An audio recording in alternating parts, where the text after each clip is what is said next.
Il y a bien longtemps, dans un village éloigné, vivait un jeune homme nommé David. David vivait avec sa grand-mère, qu'il appelait affectueusement Mama. Ce n'était pas seulement sa grand-mère mais aussi la seule figure maternelle qu'il n'ait jamais connue. Tout le monde dans le village l'appelait également Mama à cause de sa gentillesse et de sa sagesse. Mama était une herboriste réputée pour guérir les gens grâce à ses connaissances des plantes. David n'avait que de vagues souvenirs de sa mère biologique, décédée quand il n'avait que 5 ans. Elle lui avait laissé un objet spécial dans ses derniers jours, une petite sculpture en bois de l'arbre de vie. Cet objet était rond avec un arbre sculpté à l'intérieur, mais l'arbre était incomplet, seulement la moitié était visible. Sa mère lui avait dit de ne jamais le perdre, peu importe ce qui arriverait. Chaque fois qu'il le tenait et exprimait les désirs de son cœur, elle serait toujours là pour le guider. David ne connaissait pas son père non plus. Chaque fois qu'il posait des questions à Mama à son sujet, elle secouait tristement la tête et changeait immédiatement de sujet. David et Mama gagnaient leur vie en vendant des herbes et en soignant des personnes que la médecine conventionnelle ne pouvait guérir. Parfois, Mama partait à pied dans des villages lointains pour trouver des plantes spéciales. Le week-end, elle envoyait David chercher des plantes uniques. Elle lui avait tout appris et beaucoup de gens faisaient confiance à sa sagesse et venaient à elle pour être guéris. En grandissant, David vit Mama s'affaiblir et finalement devenir alitée. Bien que Mama lui ait tout appris sur les vertus des herbes, les gens faisaient toujours plus confiance à l'expérience de Mama qu'à lui. C'était leur seule source de revenus et cela devenait de plus en plus difficile de joindre les deux bouts. David dut abandonner l'école pour s'occuper de Mama.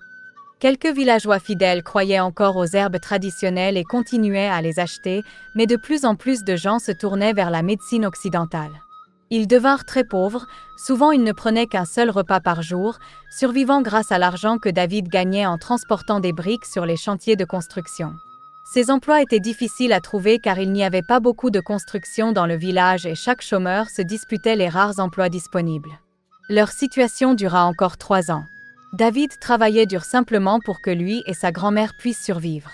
Un jour, un ami du village qui avait déménagé en ville rendit visite à David et lui parla des opportunités offertes là-bas. Inspiré par les paroles de sa grand-mère et désireux d'améliorer leur vie, David décida de déménager en ville à la recherche d'un emploi.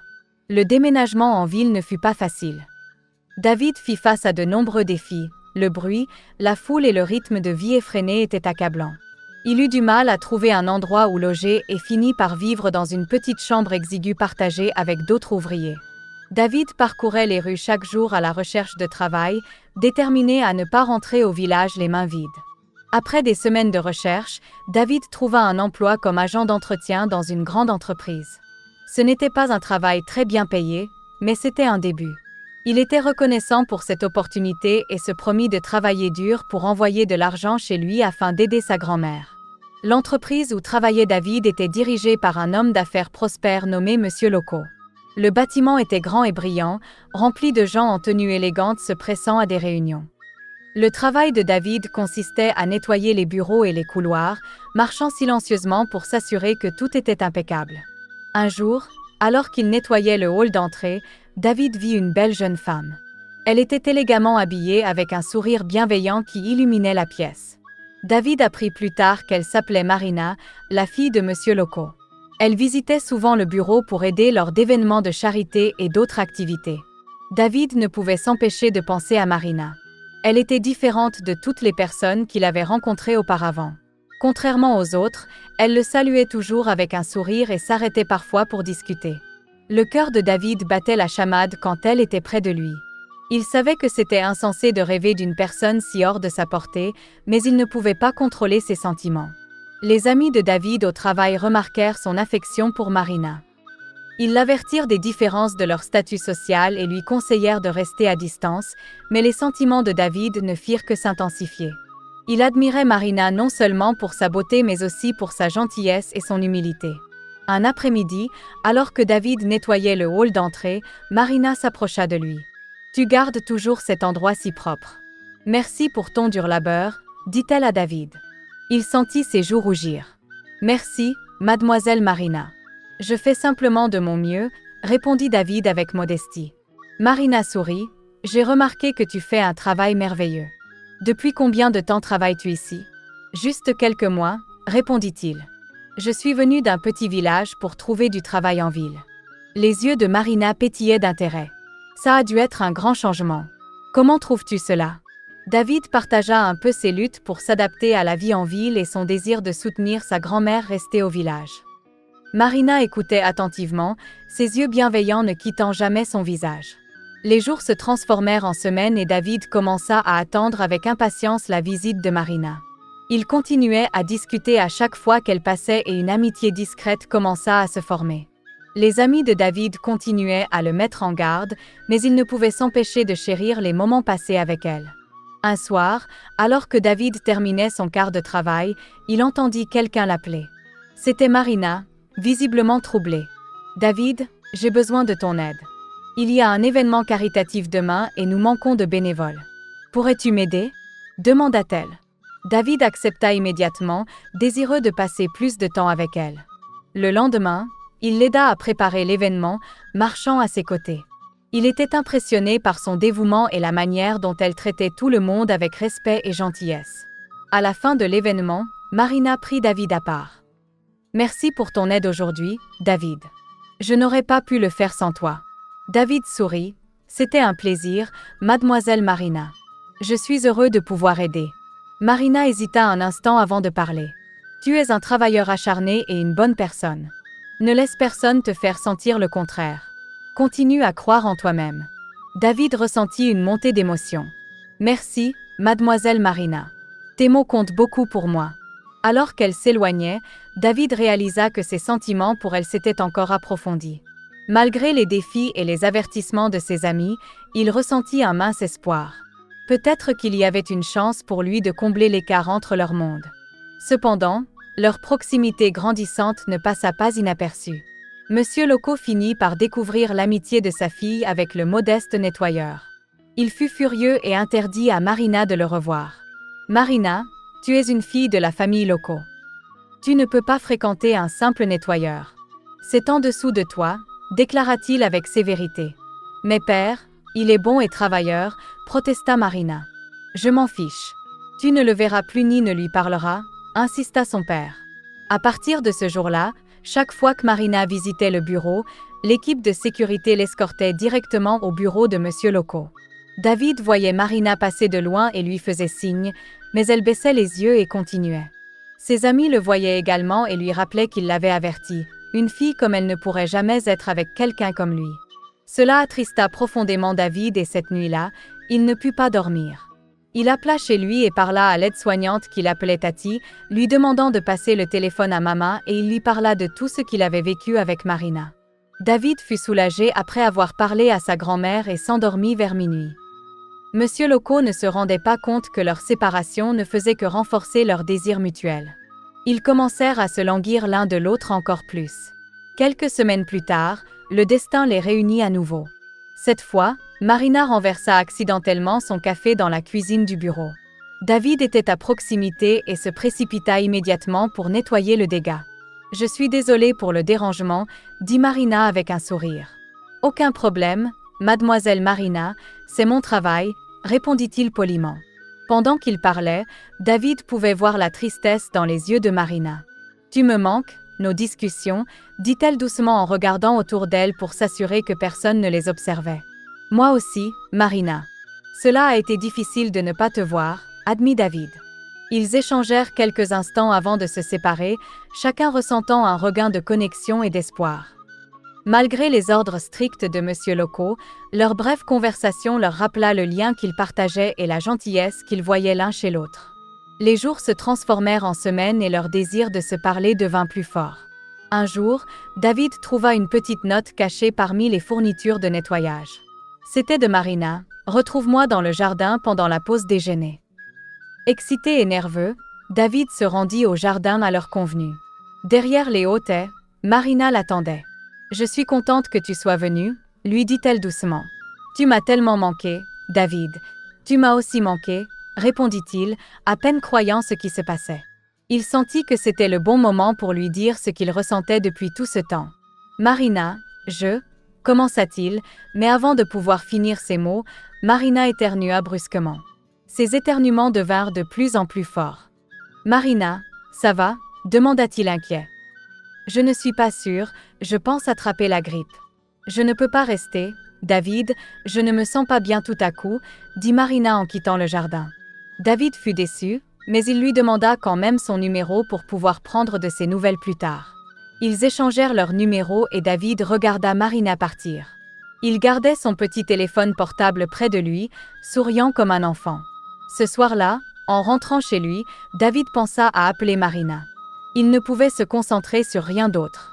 Il l'appela immédiatement et lui demanda comment elle allait. Il pouvait entendre sa voix enrouée, alors elle ne pouvait pas beaucoup parler. Le lendemain, David se tenait dans le jardin en attendant Marina. Quand elle arriva, elle chuchota. « Je suis ici comme tu l'as dit au téléphone. Je voulais te donner ça. » David tendit un petit paquet enveloppé dans du papier journal. « C'est un remède que tu devrais faire bouillir et boire, » dit David. David insista pour dire qu'elle n'aurait pas dû se donner tant de peine parce qu'elle avait acheté des médicaments, mais Marina dit qu'elle voulait essayer son remède. Il l'encouragea doucement à rentrer chez elle car sa voix avait du mal à sortir. Bien qu'inquiet pour Marina, David se sentit également heureux tout au long de la journée. Il nettoyait en sifflant, ignorant les autres employés qui le regardaient avec dégoût et irritation. Mais cela ne le dérangeait pas du tout. Comme la veille au soir, David appela de nouveau Marina. « Bonjour, mademoiselle, c'est moi, dit-il. Mais cette fois, une voix masculine profonde répondit « Tu n'as pas besoin de dire ton nom à chaque fois que tu appelles. C'est sur le téléphone. Espèce de villageois, ne rappelle plus. » La conversation se termina abruptement, laissant David sans voix et confus. Il ne comprenait pas pourquoi l'homme était si méchant ni qui il était pour Marina. David attendit avec impatience le lendemain, mais quand il arriva au travail, Marina ne vint pas. Il alla au jardin à chaque occasion, espérant la voir, mais elle ne se montra jamais. Il pensa à l'appeler, mais se souvint de l'avertissement de la veille. Avant qu'il ne termine son quart de travail, il fut convoqué au bureau de Monsieur Loco. Ses amis, en entendant cela, semblaient effrayés pour lui, comme des enfants appelés au bureau du directeur. David suivit l'homme qu'il avait convoqué et Monsieur Loco le regarda sévèrement lorsqu'il se tint devant lui. « J'ai appris du fiancé de Marina que tu l'as appelé, » commença Monsieur Loco. « Tu dois cesser toute communication avec ma fille. Elle va bientôt épouser une personne de son rang social. Tu devrais savoir où est ta place. » Quand David essaya de répondre, Monsieur Loco l'interrompit. « Ne m'interromps pas. Tu n'as aucune compétence, aucune éducation. Que penses-tu pouvoir offrir à ma fille? Maintenant, pars. » David quitta le bureau, se sentant humilié. Les gens le traitaient souvent comme un moins que rien, mais l'entendre directement lui faisait encore plus mal. En marchant dans le couloir, il avait l'impression que tout le monde le regardait. Il mit la main dans sa poche et serra le petit jeton que sa mère lui avait donné, souhaitant que la terre s'ouvre et l'engloutisse. Il était déjà l'heure de rentrer chez lui, alors David prit son sac à lunch et se précipita hors du bâtiment. Il pensa à démissionner de son travail, mais en pensant à sa grand-mère, il trouva la force de revenir le lendemain. Une semaine plus tard, David se trouva à nettoyer le bureau d'un nouveau directeur, un homme très méchant qui prenait plaisir à déranger son bureau juste pour que David le nettoie. Chaque fois que David ramassait les papiers que le directeur jetait par terre, celui-ci en jetait davantage. Un jour, alors que David était occupé à ramasser des papiers, Marina entra et observa ce qui se passait. « Arrête !» cria-t-elle. Puis elle demanda à David d'arrêter de ramasser les papiers et de partir. Le travail de David devint très désagréable, le directeur rendant sa vie misérable en lui demandant constamment de nettoyer ses dégâts. Un jour en particulier, Alex testa la patience de David jusqu'à ce qu'il n'en puisse plus. « Monsieur, pouvez-vous s'il vous plaît utiliser la poubelle sous votre table pour ces papiers que vous jetez ?» demanda David. Mais Alex répondit « Si je fais cela, vous n'aurez plus de travail. Je veux vous garder occupé. » C'est alors que David réalisa que la voix d'Alex était la même que celle qu'il avait entendue au téléphone de Marina quand il l'avait appelée. En colère et fatigué, David sortit en collectant ses affaires et quitta la ville pour le village.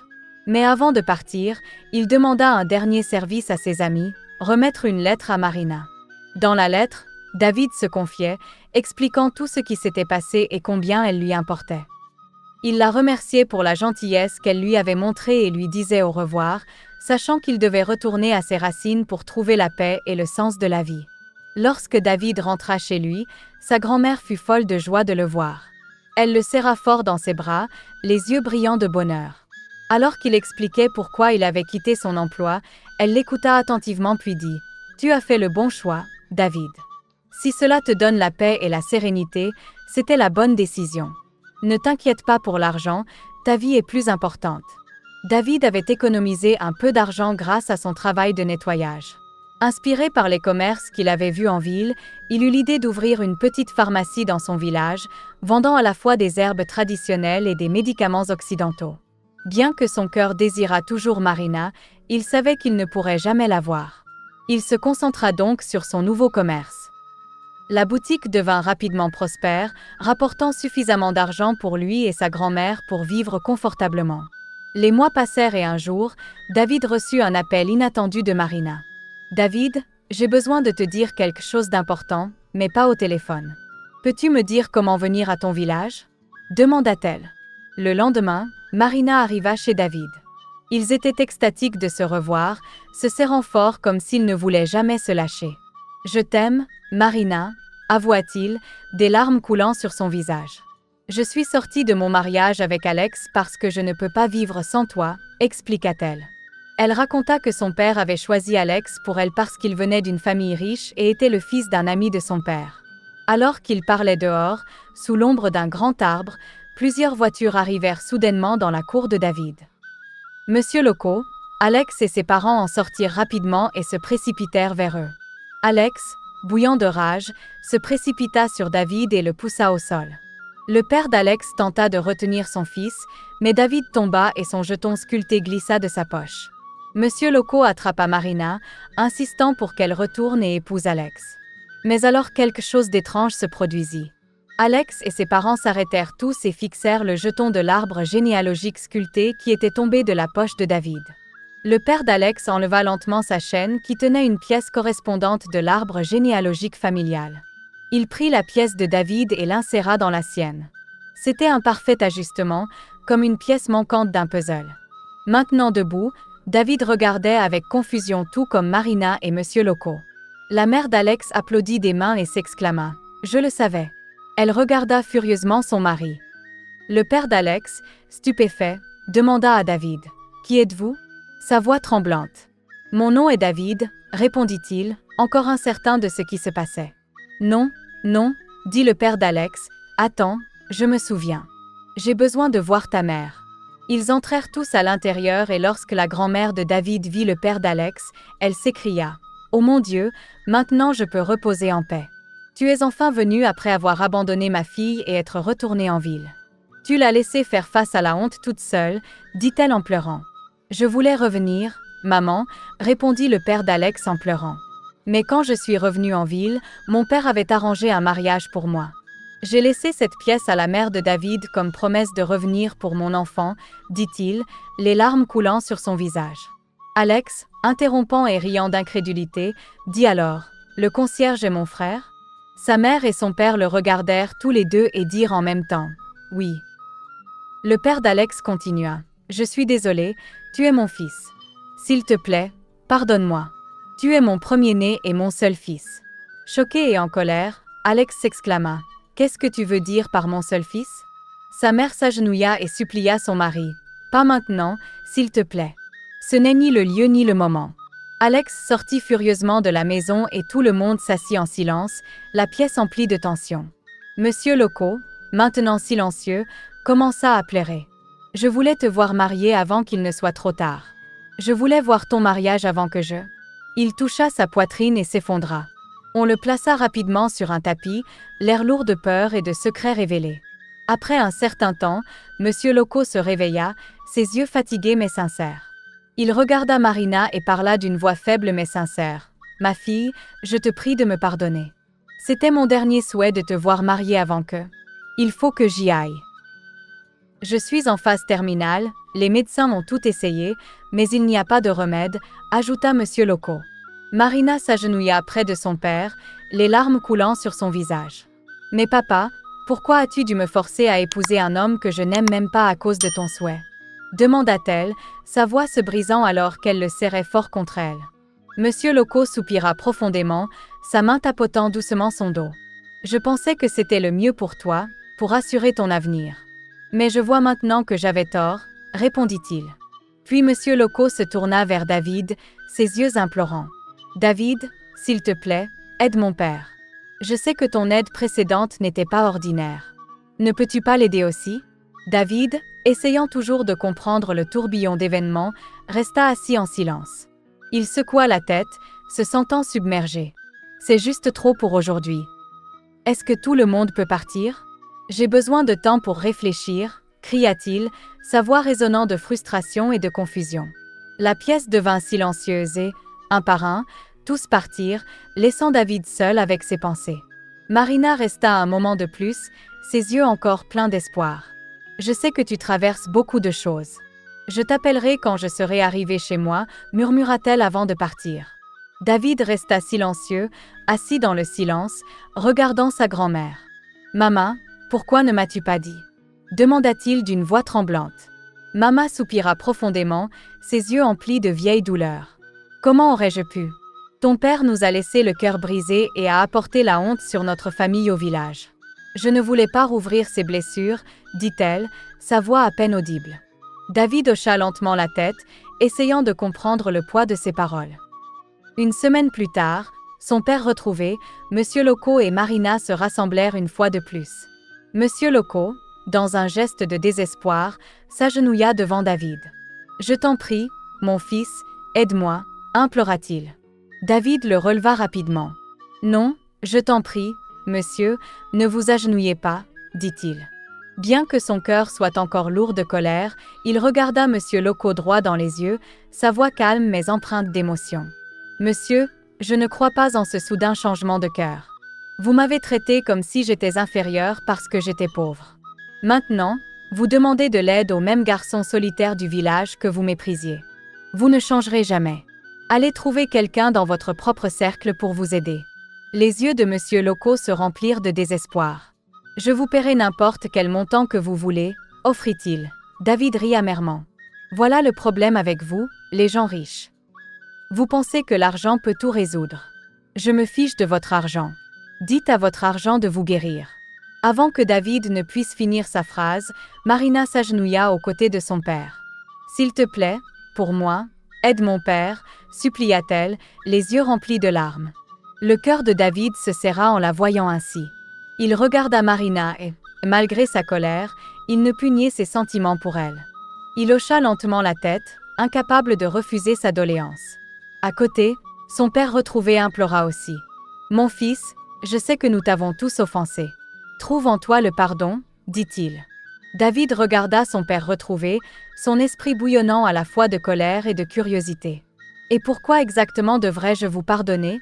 demanda-t-il. Son père retrouvé prit une profonde inspiration. « Je suis venu dans le village pendant la construction de la route goudronnée.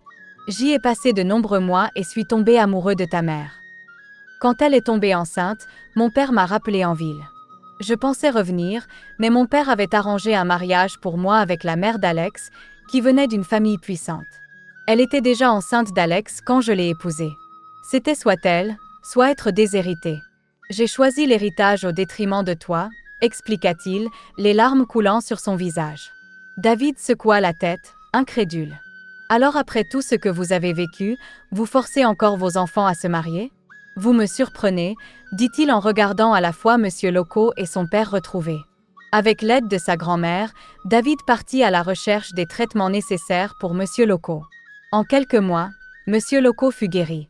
Son père retrouvé, cherchant à se racheter, donna à David une part de son héritage, le reconnaissant comme son premier fils. Monsieur Loco, reconnaissant pour l'aide de David, dit « Mon fils, tu m'as sauvé la vie. Tu m'as montré la clémence. Tu es vraiment doué avec les herbes. Je te donne ma bénédiction pour épouser Marina et vivre votre vie comme bon vous semble. » Marina et David se regardèrent, leur amour évident. Ils se précipitèrent au village pour partager la nouvelle avec Mama, qui fut ravie de revoir Marina.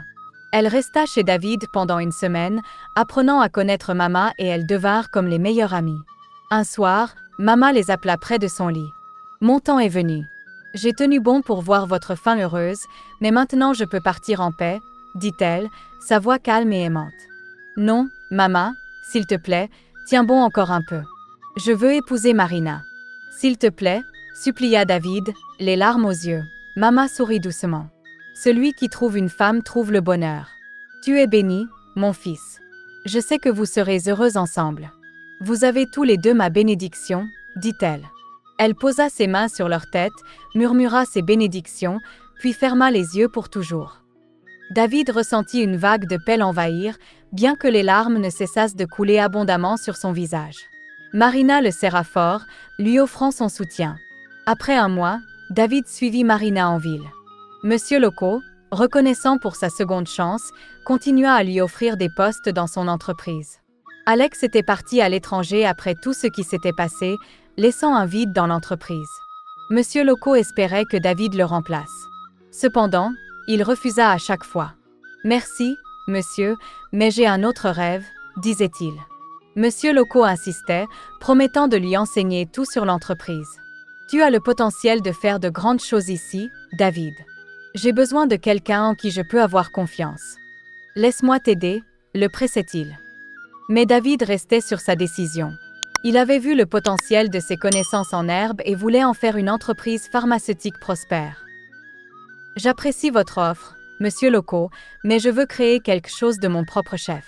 Je crois que mes herbes peuvent aider beaucoup de gens et je veux développer ce projet, » disait-il. Une semaine avant leur mariage, David et Marina se retrouvèrent sur le balcon du Penthouse, le plus haut immeuble de la ville. Le clair de lune les baignait d'une douce lueur argentée alors qu'ils contemplaient le panorama urbain étendu. Marina rejoignit David avec une tasse de café, ses yeux pétillants d'excitation. Elle prit sa main et dit « Mon amour, je n'arrive pas à croire que nous allons enfin être ensemble. » David, submergé de joie, dit « C'est en train de se réaliser, mon amour. Je t'aime tellement. » Ils s'étreignirent, le cœur rempli d'amour et de désir de se retrouver l'un avec l'autre. Ils se tenaient sur le balcon, regardant les étoiles dans une paix tranquille, savourant le moment.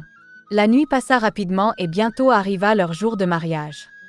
La cérémonie fut magnifique, toute la famille et les amis étaient réunis. Alors qu'ils échangeaient leurs vœux, on pouvait voir la joie et l'amour dans leurs yeux.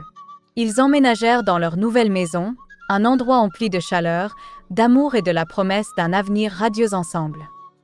La leçon de morale pour cette histoire nous dit que la richesse matérielle n'est pas la clé du bonheur. La richesse du cœur et des relations humaines authentiques sont inestimables. Si vous avez aimé cette histoire, abonnez-vous pour nous soutenir et dites-nous dans les commentaires depuis quel pays vous nous regardez.